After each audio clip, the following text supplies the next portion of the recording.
নমস্কার, নমিতা কুকিং ওয়ার্ল্ডে আপনাদের সবাইকে স্বাগত। আজ আমি আপনাদের কাছে শেয়ার করতে চলেছি ট্যাংরা মাছের তেল ঝাল। এই দেখুন, ট্যাংরা মাছ নিয়েছি। ট্যাংরা মাছটাকে বেছে ধুয়ে নিয়েছি।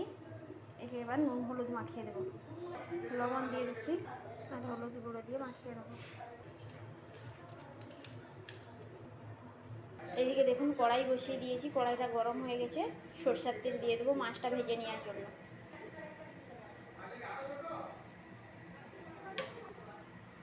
তেলটা গরম হয়ে গেছে, এবার মাছটাকে ভেজে নেব। মাছটা এদিকে ভাজা হতে হতে আমি মশলাটা রেডি করে নেব। দেখুন, এখানে আমার মশলা রেডি হয়ে গেছে। এরপরে রসুন, আদা আর কিছুটা পরিমাণ পেঁয়াজ আর টমেটোটা একসঙ্গে গ্রাইন্ডার করে নেব। এদিকে দেখুন মাছের আর একটু দিতে।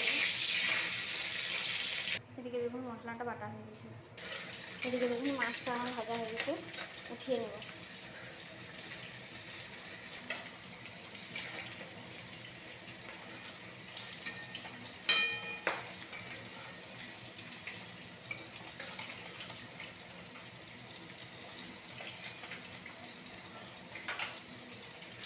কড়াইতে আবার তেল দিয়ে দেবো।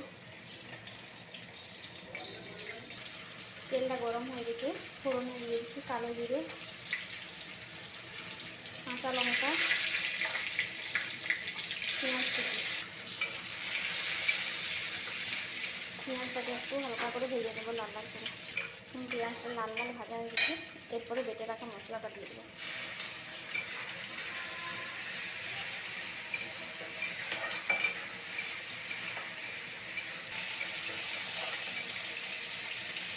এবার দিয়ে দেবো হলুদ গুঁড়ো, ধনিয়া গুঁড়ো, জিরে গুঁড়ো আর মশলাটা ভাজার সময় পরিমাণ মতো লবণ দিয়ে দেবো। এরপরে মশলাটাকে ভালো করে ভেজে নেব।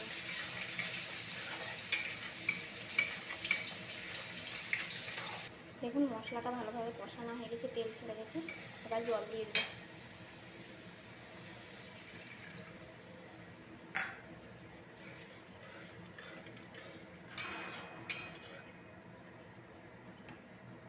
এখন ফুট উঠে গেছে, এবার ভেজে রাখা মাছটাকে দিয়ে দেবো।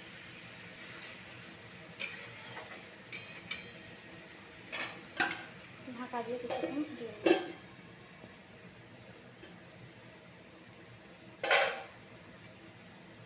এই দেখুন কত সুন্দর হয়ে গেছে, কালারটাও কত সুন্দর দেখতে লাগছে। উপর থেকে একটু সরষের তেল ছড়িয়ে নামিয়ে দেবো।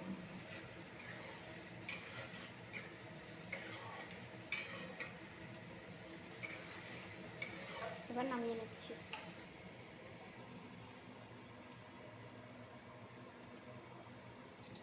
দেখুন কত সুন্দর হয়েছে ট্যাংরা মাছের তেল ঝাল। গরম গরম ভাতের সঙ্গে খেতে ভালোই লাগবে। তো আমার যদি এই ট্যাংরা মাছের রেসিপিটা ভালো লেগে থাকে, অবশ্যই লাইক, কমেন্ট, সাবস্ক্রাইব করতে ভুলবেন না কিন্তু।